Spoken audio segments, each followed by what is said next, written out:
me walk you through some of the updates in ProConnect version 1.0.6. So when you first launch this version, you'll see a banner saying there's new Pro Digital Overlay firmware version 2.0. And that firmware is for this optional digital overlay accessory like I have installed here on this mixer. So if you have that digital overlay, you're going to want to go ahead and install the firmware update with the USB updater, and you can do so by just clicking the button here in the banner and following the walkthrough. And if you don't have those, you can just exit out of the banner and you'll never see it again. The most obvious new addition in ProConnect is down here we have a help text pane, and the text will change depending on what you're hovering over in the software. So if you're ever unsure of what a button or slider does, you can just hover over it and hopefully get some context down there.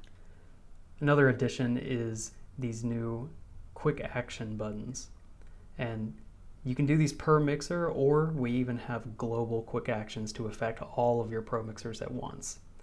You can get to these by clicking the ellipses buttons found here in the devices menu.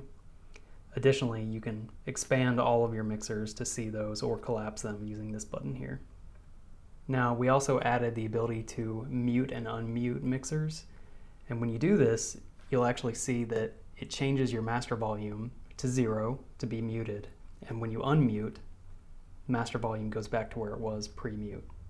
Again, you can do this globally, and that's helpful if you have a lot of Pro mixers maybe sitting out in the tracking area and you're worried about headphone bleed into microphones. You can quickly mute everybody and then go and selectively unmute the mixers that you want to actually use.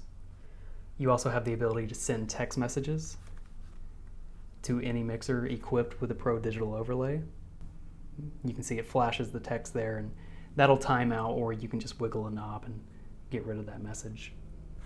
You can share the mix that's on any mixer to another mixer. So for example, if I want to share mixer 1 to mixer 2, now mixer 2 has the exact same mix as mixer 1 has.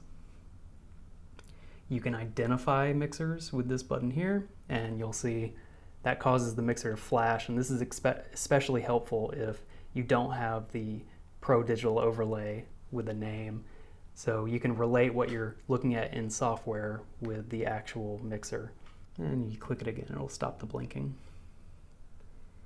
You can reset the mixer to a default state, and that will actually undo any channel mappings you may have here. So if I have something different or something unmapped to a knob, it will reset it to basically be knob 1 is channel 1 all the way through knob 16 being channel 16. So if I do that, you'll see the channel volumes also go to 0 because this is resetting the mix. Not only does it do that, but it also center pans every channel, and any stereo channel goes full wide. If you want to do one of those things selectively, the next 3 buttons here will do that. So you can clear out the channel volumes, center pan any of the channels, and for the stereo channels, go full width. And this will apply to all of the channels on a mixer. It's just a quick way to clear out some of the settings. One more addition we added was here in the inputs list. If you want to clear your names out quickly, you can do so with this button here, and it'll just wipe all the channel names to blank. And if you want to give them some default values, you can use this button here, and it'll just numerically go through and number those. And additionally, if you want to link or unlink all of your channels, say they're all stereo or mono, you can do so with this button here.